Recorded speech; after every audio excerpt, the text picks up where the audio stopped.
Hey everybody, it's April planking today, and today I want to talk about the importance of consistency. So I'm going to start on hands, forearms, hands, and then I'm going to switch around a little bit. So if you're starting on hands, start in table, pull your shoulders down your back, then lift your upper back, lift your chest, pull in your belly, come up on your toes, shift your weight forward slightly, and the timer has begun. And then once you're in your plank, do everything again. Press into the floor again, separate your shoulders, tighten up your glutes. So I added something there. Press your heels back. And then even think about extending your chest forward slightly. So it's not where you're actually doing a dip or anything. It's just creating that length, just a little bit more.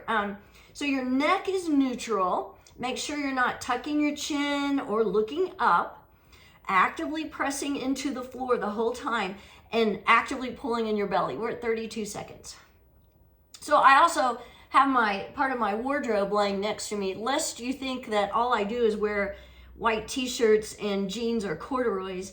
I actually do wear sweaters and booties, but not while I'm planking. I usually do change my clothes while I'm planking, or take off some of my clothes while I'm planking. It's just too much to wear a sweater. I get too hot. I can't do it. So I'm not. We're at a minute.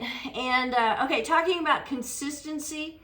You know, consistent, if you look it up, it also is somewhat synonymous with persistent.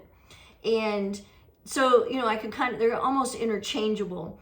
And the thing is, it's really important to stay consistent, not just with your planking, but anything that you're trying to do. If you're trying to make a change or improve on something, you know, if you're trying to add or change a habit. 130, one of the things they talk about is scheduling your time for when you're doing it. So we're just going to use plank as an example because it's so important.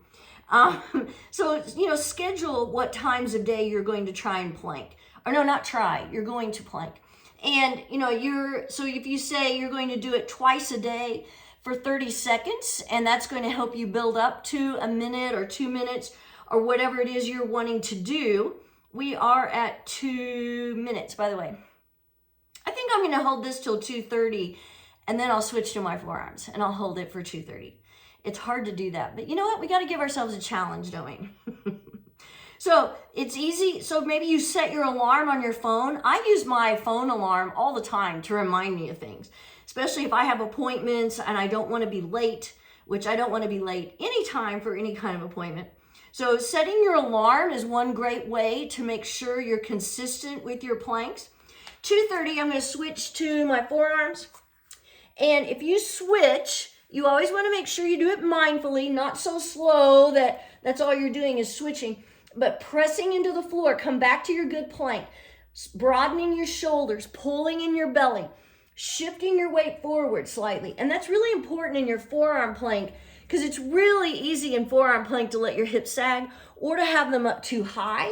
And you don't want to do that. I mean, that's a dolphin, which isn't a bad pose, 3 minutes. But it's not a plank. And it makes it easier. So it's like I was just telling in class last night, there was a guy who had his hips up really high. And I said, if it feels easy, you're probably not doing it right.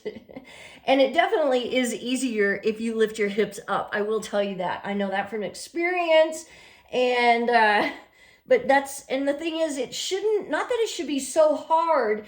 You absolutely can't do it, but it should be a little bit of a struggle. I mean, even though I plank almost every day, it's still a little bit of a struggle for me, which is one of the things that makes it appealing.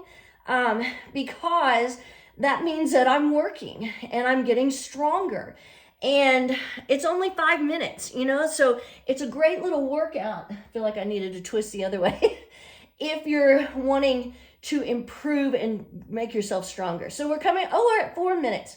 So again, be consistent. Start off with your 30 seconds. Do it every day, consistently. And like I said, if you can do it twice a day, that's even better. That's another way to help really start building up your strength. And then start adding on consistently. And then if you miss a day or two, which, you know, that was my plank theme the other day, maybe you miss a day or two, that's all right. Just get back on again. Be consistent. And it will become a habit. 4:30. And once it's a habit, it's like brushing your teeth. You start feeling a loss if you don't do it. And you want to make sure you keep up with what you're doing. And you know what? I have on corduroys today and my legs are hot for wearing corduroys. I'm going to stop at 5 minutes today, I think. Oh my goodness. We are almost at 5. I got 3, 2, 1. Okay, I can keep holding.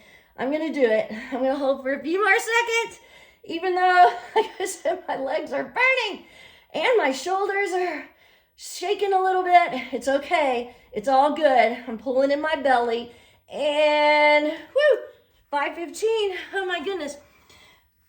So I know that I can hold for 5:15. Once I have that knowledge, or once you have the knowledge of how long you can hold, you can be consistent with that and then start building on it. And again, that knowledge gives you the power to keep going and keep trying. Have a great day. Be consistent. See ya.